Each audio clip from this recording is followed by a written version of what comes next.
Assalamu alaikum. I am Ali Javed and my course is Banking Law. I have done an interview on the legal department in the Rai Tarkati Bank from Mr. Tahir, and now we will see his interview and also the interview of his wife, who is also an advocate of the Rai Tarkati Bank, and we will listen to what they have to say regarding the questions.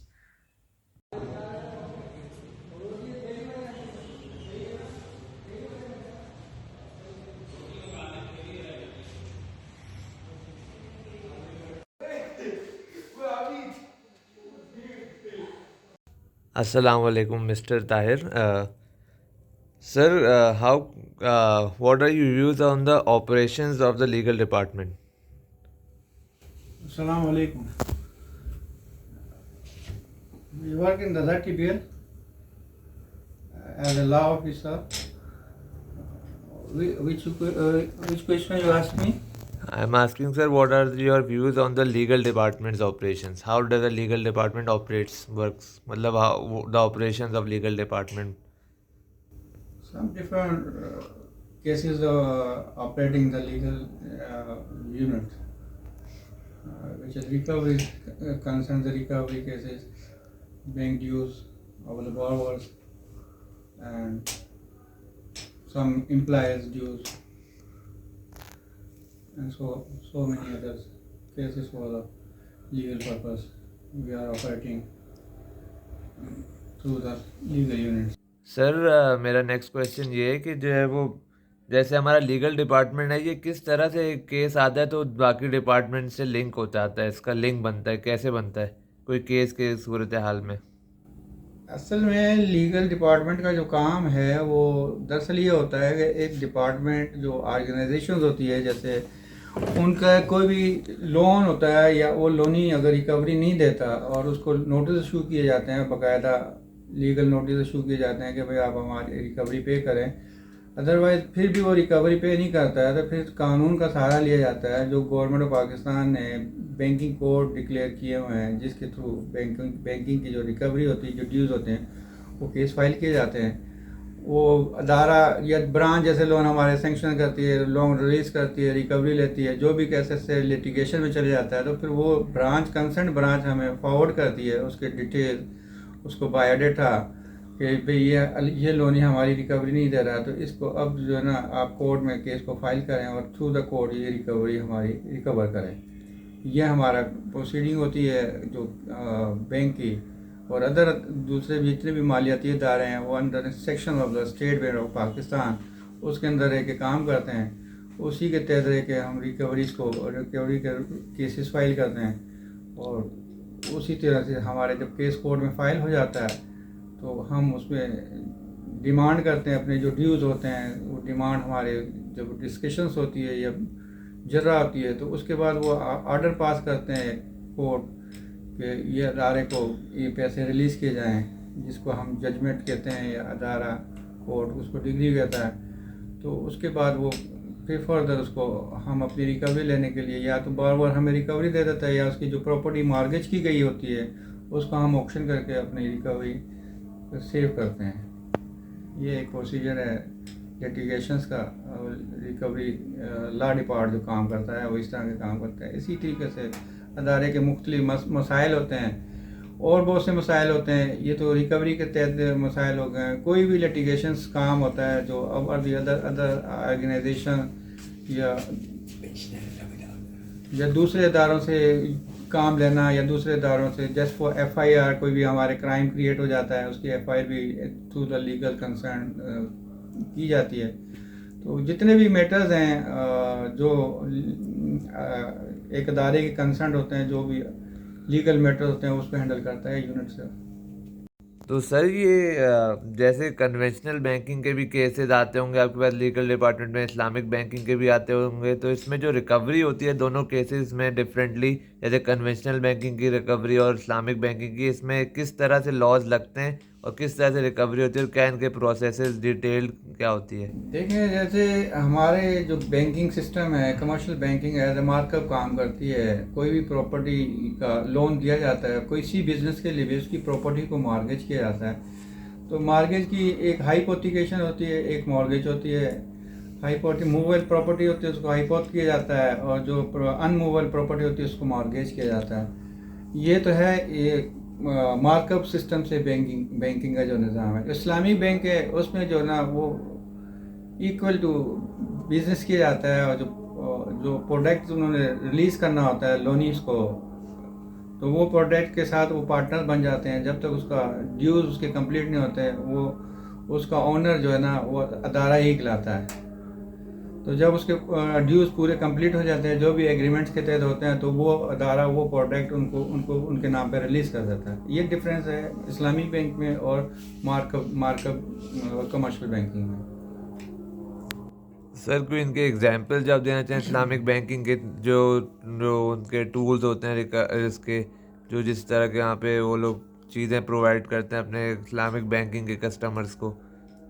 Islamic banking में markup का नाम जो use नहीं होता, उसमें नफ़ा नुकसान का एक लफ्ज़ इस्तेमाल होता है। तो वो उसके साथ जो एग्रीमेंट होता है बावर के साथ, उसमें वो जो है ना नफ़ा नुकसान के तहत कारोबार काम किया जाता है, और मखसूस तरीके से उनके थोड़ा सा सिस्टम थोड़ा सा चेंज होता है बनिस्बत के कमर्शियल बैंकिंग का। कमर्शियल बैंकिंग में जो बिज़नेस किया जाता है वो प्रॉफिट रिजर्व करके किया जाता है। मतलब उसमें नफ़ा नुकसान वाला कॉन्सेप्ट नहीं होता, उसमें एक प्रॉफिट को रिजर्व कर दिया जाता है, और उसके तहत वो बावर से लेन देन की जाती है। और अगर वो डिफ़ॉल्टर हो जाता है तो फिर वो रिकवरी के मुख्तलिफ टूल्स इस्तेमाल किए जाते हैं, नोटिस इशू किए जाते हैं, लीगल कोर्ट्स हैं, डिफरेंट कोर्ट्स हैं, कोर्ट्स के थ्रू उसकी रिकवरी ली जाती है, और वो केस कोर्ट में डिफेंड किया जाता है। इसी तरह इस्लामी बैंक का भी कोई डिफ़ॉल्टर हो जाएगा तो वो अदारे के पास उसका इख्तियार होता है, या तो उसकी प्रॉपर्टी उसको रिलीज़ नहीं की जाती, तो लिहाजा वो कोर्ट जाने के पहले ही उनको वो चीज़ मिल चुकी होती है, रिलीव मिल चुका होता है।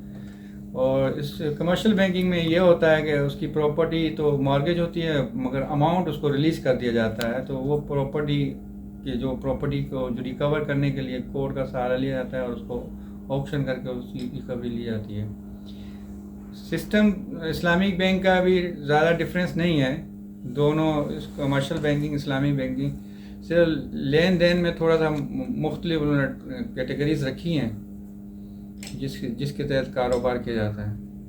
सर मैं ये पूछना चाह रहा हूँ नेक्स्ट क्वेश्चन में कि जैसे कोई सस्पिशियस ट्रांजैक्शन आती है, कोई फ्रॉड ऐसी ट्रांजैक्शन था, उसको किस तरह से जो है वो वेरीफाई करते हैं और क्या उसको पूरा प्रोसेस होता है उसको पकड़ने का? माशाल्लाह से अब आईटी का दौर आ गया, पाकिस्तान भी आईटी में बहुत फास्ट किरदार अदा कर रहा है, और बैंकिंग सिस्टम सारा आईटी में शिफ्ट हो रहा है, और 80-90% हो चुका है। और अब जैसे कि पहले तो आईटी की कोर्स नहीं थे, अब एफआईए जो ना साइबर क्राइम का एक बाकायदा कोर्स इन्होंने गवर्नमेंट ने लॉन्च कर दिया है, जिसके ऊपर साइबर क्राइमिंग को वो हैंडल करता है। बैंकिंग साइबर क्राइमिंग पहले ये कोर्स नहीं थे, पहले बैंकिंग एफआईए बैंकिंग कोड थे जो बैंक से कंसर्न जो भी प्रॉब्लम होती थी वो सॉल्व करते। अब cyber crime FIA cyber crime code भी लॉन्च हो गया। वो जितने भी उसके प्रॉब्लम होती हैं जो भी अकाउंट में या इसमें आईटी सिस्टम में प्रॉब्लम आती है, उनको हम लिटिगेशन के लिए उसको कंसर्न कोर्ट्स में लेके जाते हैं, और वो हमारे प्रॉब्लम्स को सॉल्व करते हैं। इस तरीके से प्रॉब्लम्स होते हैं। प्रॉब्लम तो हर चीज़, जब भी आप कोई वर्क करें तो प्रॉब्लम तो सामने आते हैं, उसको फिर उसी सोल्यूशन भी होती हैं, उसको सोल्यूशन को उसी के अंडर ऑफ लॉ काम किया जाता है।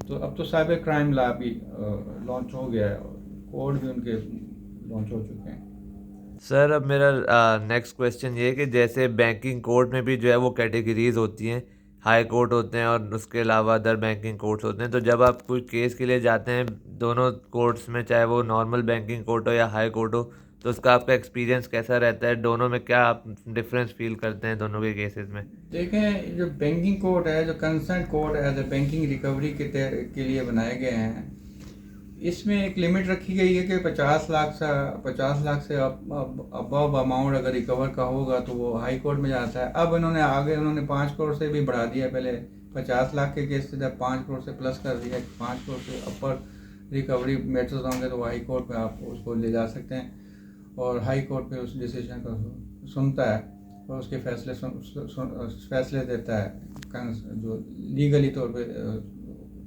कानून की रोशनी में। इसी तरीके से बैंकिंग कोड में जो प्रोसीडिंग होती है 1 पेनी से लेके मिलियंस तक, आप अपनी रिकवरी लेने के लिए आप कोर्ट के दरवाजे पे जाते हैं और अपनी जो ना एप्लीकेशन फाइल करते हैं। तो जो उसकी प्रोसीडिंग होती है कोर्ट की, जिस तरीके से आपने केस फाइल किया, अपनी प्लेंथ फाइल वकील उसको प्लेंथ को फाइल करता है, उसमें जो भी रिक्वायरमेंट होती हैं, जो भी हाईलाइटिंग होती है, जो भी डॉक्यूमेंट्स रिक्वायर्ड होते हैं, जिस एग्रीमेंट के तहत अदारे ने लोन दिया उस एग्रीमेंट्स की कापियाँ वगैरह सारी प्रोवाइड की जाती हैं। तो फिर इस तरीके से ये केस आगे चलता है और उसकी डॉक्यूमेंट्स की रोशनी में सारे फैसले होते हैं। इस तरीके से अदारे की रिकवरी आती है और इस तरीके से अदारा आगे देखें। जब आप बिजनेस करते हैं तो उसमें नफ़ा नुकसान तो होता है। अगर हमने 1000 केसेस किए उसमें 10 केस या कुछ कम या ज़्यादा केसेस लिटिगेशन में तो आते हैं, क्योंकि हमारा इकोनॉमिकली जो सिस्टम है इस वक्त बहुत डैमेज हो चुका है मुल्क का, और मार्केट में कारोबार की नौयत बहुत ख़राब हो चुकी है कि लोग कारोबार करने के लिए पैसा लेते हैं और जब वो पैसा कारोबार में एक सिस्टम नहीं होगा तो उसके बाद वो डेमेजेस की तरफ चले जाते हैं, जिसकी वजह से डिफ़ॉल्टर बनते हैं और इंस्टॉलमेंट पे नहीं कर पाते हैं।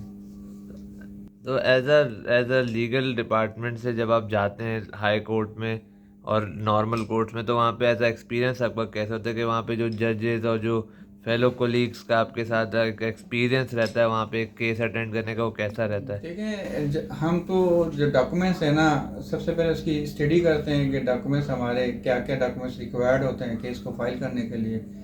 डॉक्यूमेंट से हमें श्योर हो जाता है कि हमारी डॉक्यूमेंट्स के हिसाब से हमारी इसमें रिकवरी आ सकती है या नहीं आ सकती। बहुत टाइम ऐसे होता है, हमने किसी अदारे या किसी पर्सन को लोन दिया समथिंग 10 लाख रुपीज़, उसकी प्रॉपर्टी हमने मॉर्गेज की और वो प्रॉपर्टी की वैल्यू अगर मार्केट वैल्यू उसकी 40 लाख रुपए हो गई तो हमारी तो रिकवरी इजीली रिकवर हो जाएगा।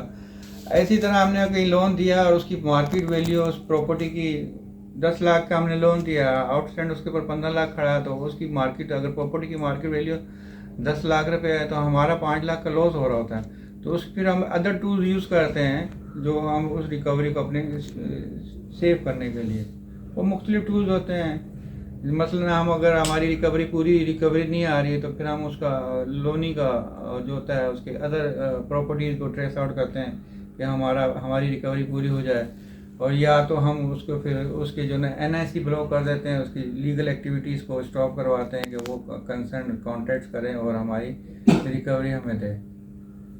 ये कुछ मुख्तलिफ टूल्स हैं और मुख्तलिफ टूल्स मुख्तलिफ टाइम से यूज़ किए जाते हैं। हर जगह पे सेम टूल यूज़ नहीं किए जाते हैं, एज़ पर रिक्वायर्ड उस टूल्स को इस्तेमाल किया जाता है। जिस तरह हम बात टाइम हमारे चीज़ बैंक ने पेमेंट्स की है और कोर्ट ने बैंक के खिलाफ ही जजमेंट पास कर दी है, तो फिर हम उसको प्रोटेक्शन देने के लिए अपर कोर्ट में अपील फाइल करते हैं कि भाई ये इसको दोबारा फैसले को सुना जाए या इस फैसले के ऊपर नज़रसानी की जाए। तो अदारे का काम यही होता है, और अदारा तो है ही एक सल्तनत का अदारा है और ये रिपब्लिक ऑफ पाकिस्तान है, आवाम के लिए काम करते हैं और आवाम को रिलीफ देने के लिए अदारे बनते हैं। तो मगर बाद इकनॉमिकली बड़े प्रॉब्लम्स आते हैं जिसकी वजह से लोग जो है ना डिफ़ॉल्टर वे में चले जाते हैं। अदरवाइज अदारे और अदालतें बनती ही आवाम को रिलीफ देने के लिए होती हैं। सर, जैसे जी आपके डिपार्टमेंट में जो मुख्तलिफ केसेस आते हैं, कोई ऐसे केसेस जिसमें कुछ आपको बहुत ही जो है वो आपको लॉन्ग लास्टिंग रहे हो, बहुत ही मेमोरेबल रहे हो, जिसमें आपको कोई ख़ास वाक़या रहा हो, वो शेयर करना चाहें आप? अदारे के अंदर तो देखें ना, ये अदारे हैं, बाज़ टाइम तो आए दिन हमारे यहाँ स्ट्राइक होती है, आए दिन हमारे यहाँ मसले मसाइल आते हैं, कहीं प्रॉब्लम आ जाते हैं, तो केस की एक केस की डेट एक माह के बाद मिलती है। ज़्यादातर कोर्ट्स के अंदर इतने वर्कलोड्स हैं कि आप तसव्वुर से बाहर है कि अगर आपका एक एक एक हेयरिंग जो आपने प्रेजेंट करनी होती है, उसमें अगर आप प्रेजेंट नहीं हो पाए या उसमें वो डेट आगे चलेगी तो अगले महीने उसका फैसला होता है। तो इसी तरीके से जब हमने केस फाइल किया होता है, अगर उसमें लोन ही हमारा एज एक्सपायर हो जाता है तो फिर हम उसके लीगल हाइस को पार्टी बनाते हैं और फिर उसके अंदर फिर दोबारा प्रोसीडिंग वो दोबारा से की जाती है, पब्लिकेशन होती है, फिर उसके बाद नोटिस इशू होते हैं। जो कोर्ट की प्रोसीडिंग होती है वो प्रोसीडिंग कंप्लीट होते होते 3-4 माह, 1 माह से ज़्यादा टाइम तो लग ही जाता है। तो इसी तरह ये टाइम जो ना ज़्यादा फास्ट और ज़्यादा क्लियर हो जाए तो विद इन 6 मंथ भी केस के रिजल्ट आ जाते हैं, और अगर कोई प्रॉब्लम आ जाए तो फिर उसमें सालों भी लग जाते हैं कि भाई उसमें प्रॉब्लम है, उसको डॉक्यूमेंटेशन कंप्लीट नहीं हुई थी, उसमें कुछ डॉक्यूमेंट्स रह गए थे या कुछ रिक्वायर्ड डॉक्यूमेंट्स है या बंदे की पार्टी ट्रेस करना है, प्रॉपर्टी ट्रेस करना है, तो ऐसी चीज़ें होती हैं। फिर बहुत से अदारे इसमें शामिल हो जाते हैं। जैसे बैंक ने लोन दिया तो अदारे जिस प्रॉपर्टी के ऊपर मॉर्गेज की गई उस प्रॉपर्टी से अब जैसे अगर कंसर्न अदारा, जैसे जो लीजिंग अदारा होता है, KDA, KMC, LDA, MDA, तो 4-5 अदारे कराची में काम कर रहे हैं जो कि जिस कंसर्न डिपार्ट से उसने लीज करवाया तो उस डिपार्ट के अंदर से फिर हम NOCs वगैरह रिक्वायर्ड करते हैं, उसके साइट प्लान वगैरह, ये सब बहुत सी चीज़ें होती हैं जो की जाती हैं, इसके अंदर टाइम लगता है। मगर हम अदारा जब लोन देता है तो वो ये सारी चीज़ें वो लीगली तौर पे सारा चेक एंड बैलेंस रखता है, तो जब जाके उसका लोन क्लियर होता है तो फिर भी अगर कोई भी उसके अंदर कोई प्रॉब्लम आ जाती है तो उसको फिर कानूनी तौर पे हम उसको क्लियर करते हैं। Thank you so much sir, आपके साथ वेलकम इंटरव्यू वेलकम करके वेलकम। जो है बहुत अच्छा लगा, बहुत अच्छा एक्सपीरियंस है। इंशाल्लाह जो है वो फ्यूचर में भी मैं इंशाल्लाह जी टच में रहेंगे इंशाल्लाह सर वेलकम, आपसे। कोई भी प्रॉब्लम हो आप हाजिर हैं आपके लिए। थैंक यू सर कि आपने सारे क्वेश्चंस का बहुत अच्छे तरह से आंसर कर दिया। थैंक यू सो चले, मच। अगर कोई फिर भी प्रॉब्लम हो तो पूछ लीजिए, आप मेरे कॉन्टेक्ट में रहें। बिल्कुल बिल्कुल सर, ठीक, thank you so much. Welcome. एक आ रहे हैं हम लोग कैमरा। हाँ बिल्कुल। Assalamu alaikum ma'am. Can you please give a brief introduction of yourself and your job specification? वालेकुम अस्सलाम। I am advocate Najma Zaheer Aman और I am human rights activist, ठीक है, और आई एम ट्रेनर ऑलरेडी और working women rights and issues पे जो है मैं ऑलरेडी ट्रेनिंग्स करवाती हूँ, सेशन करवाती हूँ और काम कर रही हूँ। Okay ma'am, can you briefly tell about the cases that you handle in the court? I am working with different banks, okay, as a panel advocate in banking code number 1, 2, 3, 4 and 5. So ma'am, can you share any specific cases that you have handled of ZTBL? I have lots of cases in ZTBL, like auction cases, ठीक है, और I want to solve the case out of court because court के जो procedures होते हैं it was very lengthy for bank, for other जो clients. तो I am already solved all cases in bank, और last time I handled one case from ZTBL branch, model branch के वहाँ के जो जोनल के लिए उन्होंने चीफ के लिए एक नोटिस इशू किया था, और ब्रांच मैनेजर और LLU एक उनकी लिटिगेशन ब्रांच है उनके लिए। तो मैनेजर बेचारे बहुत ही अच्छे शरीफ नफ्स इंसान है, लेकिन उन्हें on the court specific time जो है उन्होंने कहा कि इनको अरेस्ट करना है, हमने कस्टडी लेना है फॉर 15 डेज़ और डिसमिस टू सर्विस चार्ज, उस पर उन्होंने नोटिस जो है वो राइट डाउन करना शुरू कर दिया था जज साहब ने। वो हमारे लिए बड़ा एक अचानक जो है वो बड़ा परेशान कुन मरहला था कि ये सब क्या हो गया ना, बट हम लोगों ने कोशिश की कि इस्लामाबाद ब्रांच से उसको किया जाए कि सर मैनेज करें। क्योंकि हमारे जो मैनेजर साहब थे उन्होंने कंसर्न दे दिया था कि जी मैं इस केस को जो है सॉल्व करने में हेल्प करूंगा, ब्रिज का काम करूंगा, लेकिन वो हाई कोर्ट अपील में चले गए। जब वो अपील में चले गए तो जाहिर है कि हमारे जो जज साहब हैं उन्होंने कहा कि आपने यह कंसर्न दिया है कि आपने इस केस को सॉल्व करना है, तो how can you appeal against the defended ना, उनके अगेंस्ट आप कैसे अपील पे जा सकते हैं। अगर आपने कंसर्न नहीं दिया होता तो फिर तो आप अपील में जा सकते थे।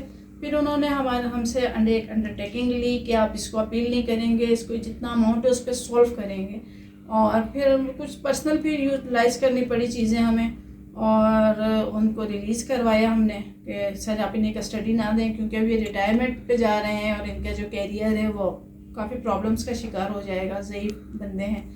तो ये एक बड़ा अचानक से कुछ चीज़ें ऐसी होती हैं जिन्हें ऑन द स्पॉट सॉल्व करना और प्रेशर ना लेना, हम लोगों की कोशिश होती है कि इस तरीके से रिलीज़ करवाएं दोनों पार्टीज़ को। Ma'am, can you kindly share any very special case that you have handled related to ZTB or any other bank? Yes, I have lots of cases about auction. क्योंकि जब आप कुछ ऐसी पार्टीज होती हैं ऑन द स्पॉट ऑक्शन पे case जा रहा होता है, कोर्ट ऑर्डर कर देती है, रिकवरी नहीं आ रही होती, पैसे उन्हें चाहिए होते हैं, जाहिर है गवर्नमेंट का पैसा है, किसी भी कंडीशन में वो लेना होता है उन्होंने। फिर वो केसेस जो हैं ऑक्शन पे चले जाते हैं। जब ऑक्शन पे चले जाते हैं तो उनकी जो प्रॉपर्टी मॉर्गेज होती है या कोई भी ऐसी चीज़ जो मॉर्गेज हुई भी होती है उसे हम सेल आउट करना होता है कोर्ट में ही। तो कुछ ऐसे केसेस थे 2-3 के मुझे बड़ा अदर साइड के बैंक के, जब वो पार्टी के हमने ऑन द स्पॉट उन्होंने बड़ा हम कोशिश की कि इसे रोका जाए, लेकिन वो नहीं रुकते। फिर 1-2 केस ऐसे हुए कि ऑन द स्पॉट मैंने उनको रोका, अपनी कुछ कोशिशों से होता है कि या दुआएं भी होती हैं लोगों की कि ये रुक जाए ना, फिर वो सेटलमेंट करवाए जाते हैं कि चलें भाई आप इनकी पेमेंट ले लें, हम इसको इस तरह सेटलमेंट कर देंगे, इंस्टॉलमेंट पे कर देंगे। वो एक मेमोरेबल टाइम होता है कि उस वक्त किसी की छत जो है वो जाने से बच जाती है, और इस वक्त इन हालात में आपको पता है आजकल घर बनाना कितना मुश्किल काम है। वो जब वो लोग दुआ दे रहे होते हैं या हम सेटलमेंट करवा के बाहर बैठ रहे होते हैं तो वो एक बहुत अच्छी फीलिंग आ रही होती है, खुशी हो रही होती है कि हमारी हाथों से किसी की छत जाने से बच गई है। मैम, तो जब आप जो है कि केस आपको मिलता है फ्रॉम अ बैंक हैंडल करने के लिए और आप उसके कोई एम्प्लॉय नहीं होते हैं, आप उसके पैनल ऑफ एडवोकेट्स का पार्ट होते हैं या फिर कभी कभार नहीं बोलते, तो जो डिफरेंट बैंक्स हैं जिनके आप केस हैंडल करती हैं उनका उसमें आपको कोई जो है किस तरह क्या जो है वो आपको एक एक्सपीरियंस होता है कि आप डिफरेंट बैंक्स के साथ काम करने का और उनके केसेस हैंडल करने का, और इसमें आप आप जो है कॉन्ट्रैक्चुअल बेसिस पे काम करती हैं, किस तरह से करती हैं, बताएं।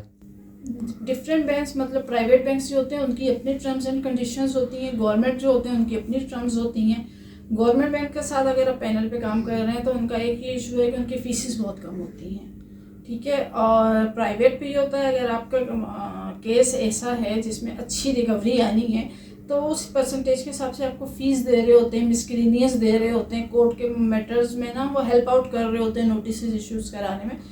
जबकि जस्ट लाइक ZTB है या हमारा एक और नेशनल बैंक है, इनके चार्जेस बड़े कम होते हैं, तो ये थोड़ी सी हमें परेशानी होती है। अदरवाइज हैंडल करने में कोई परेशानी नहीं होती क्योंकि हम ऑलरेडी कोर्ट में ही होते हैं, हमारा ज़्यादातर टाइम वहीं हो रहा होता है। हमें पता होता है कि अगर एक एग्जीक्यूशन यहाँ बैंकिंग कोड 3 में है तो 4 में हमें किस वक्त जाके पार्ट अपना प्ले करना है, और वहाँ अगर कोई सूट चल रहा है और जजमेंट पे जाना है तो हमने उसको किस तरीके से करना है। कुछ जज की नेचर्स पे भी होता है। लाइक हमारी एक जज हैं, वो जब तक आपके पास ओरिजिनल प्रॉपर्टी डॉक्यूमेंट्स ना हो वो जजमेंट डिग्री को नहीं अथोराइज करती हैं। तो ये हैंडल करने पर होता है कि एक वकील ने किस तरीके से अपनी चीज़ों को मैनेज करना है और हैंडल करना है टर्म्स और कंडीशंस की बेस पे, फीसिस कम और ज़्यादा हों, क्योंकि हम लोग जब एक एग्रीमेंट साइन कर लेते हैं तो हमें बहुत सारी चीज़ों का आइडिया होना शुरू हो जाता है कि किसको किस तरह डील करना है। ये है थोड़ा सा। चलिए, thank you so much ma'am.